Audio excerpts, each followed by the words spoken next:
Games of pretend we are expected to play, getting harder and harder to play along with, as the irrationality starts off grueling and quickly becomes so unbearable that you no longer feel it.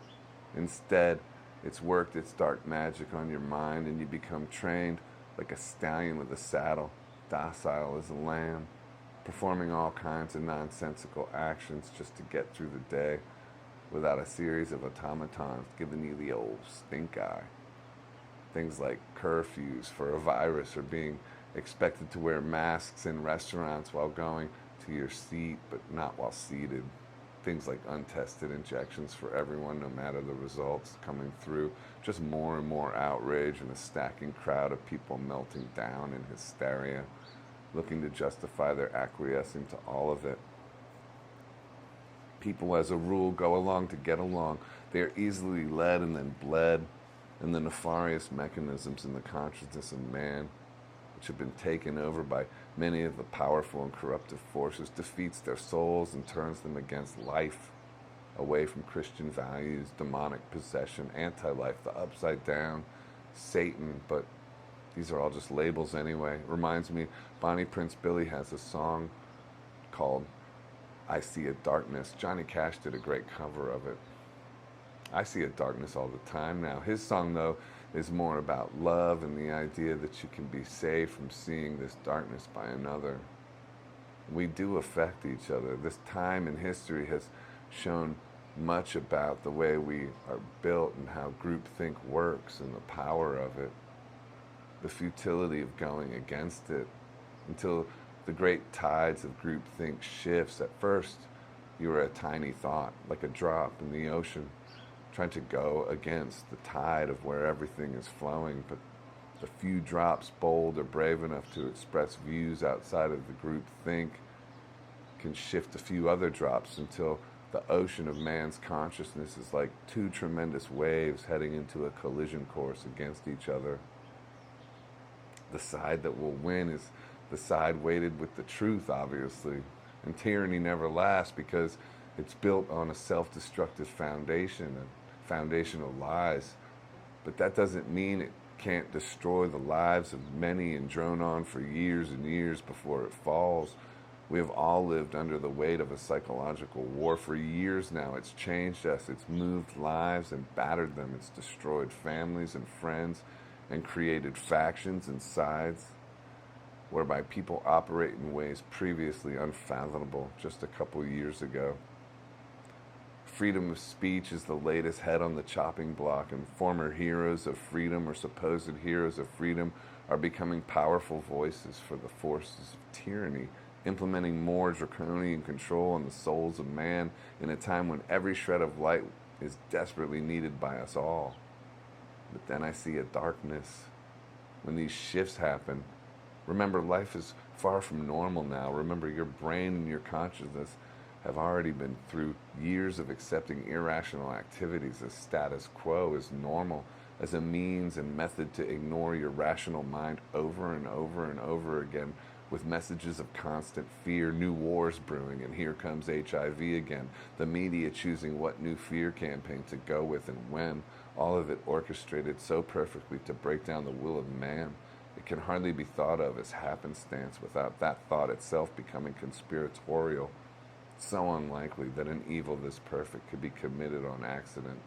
The waves of realization building in the minds of man, attacking the source, the information leak, control on the narrative being lost. So let's go after Joe Rogan and find some evidence of racist missteps, even though his eldest daughter is half black, or looks that way, even though everyone that watches Joe knows he isn't racist and that his show embodies the idea of cultural and sociological inclusivity perhaps more than any show in history, the overwhelming popularity being evidence that, and also being evidence that in no way does he perpetuate a hateful agenda, that he does much to bring light and information to all of our lives, giving voices of every race platforms and audiences they couldn't have otherwise dreamed of, and informing us of many interesting minds and visions we wouldn't have otherwise known about.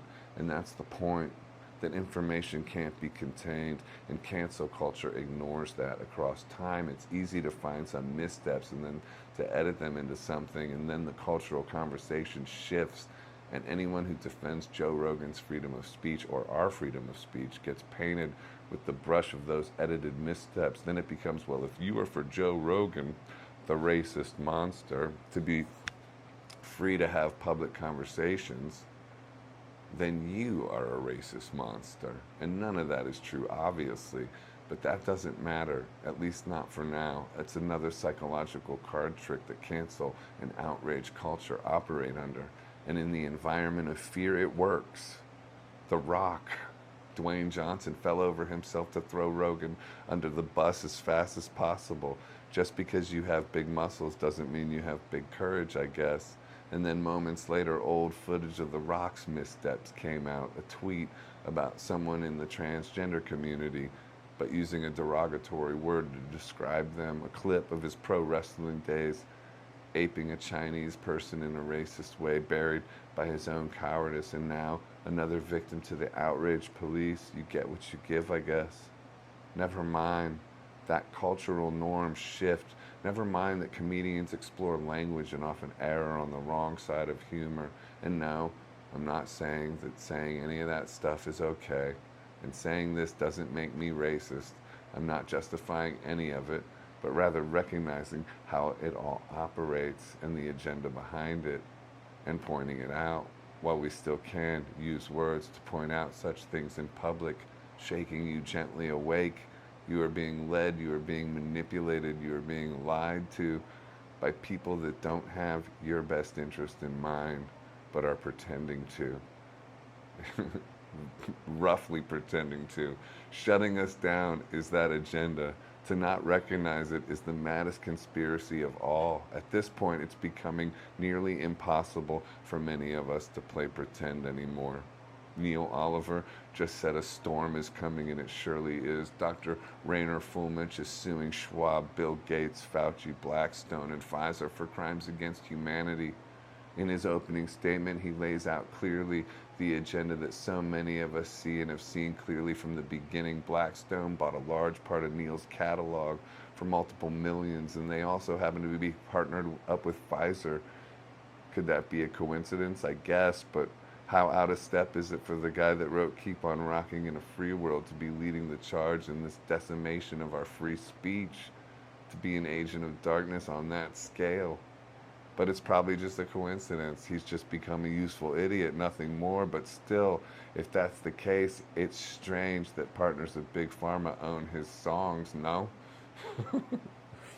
Where do we go from here? The voices of outrage will no doubt mount, and to defend Joe Rogan now will be akin to aligning yourself with racism. It will take great nuance to mount a defense for his right to speak and carry on. And nuance is a quality most have lost the ability to interpret, let alone create. This diatribe is my attempt, and no doubt if anyone cared to, they could accuse me of a myriad of things just in the words contained here. And that's how it works. The breakdown of our consciousness, the breakdown of our will, critical hysteria, cancel culture, which allows the truly evil agenda shrouded in the disguise of righteousness to come through the front door undetected and unscathed.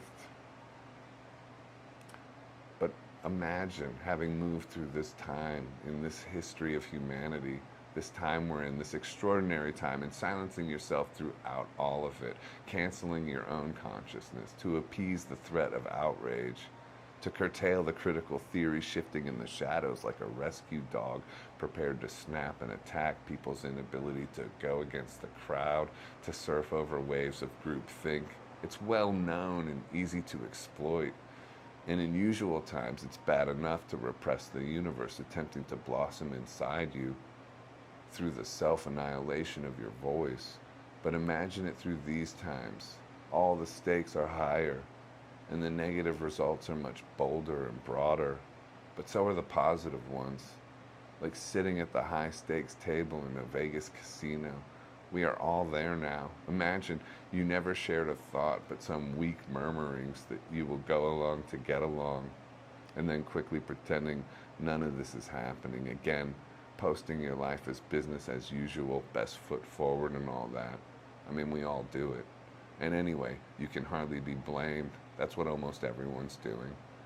And you see what happens to the people silly enough to step out of line and break free of the structure of the agreed upon way of thinking and feeling, acting and speaking.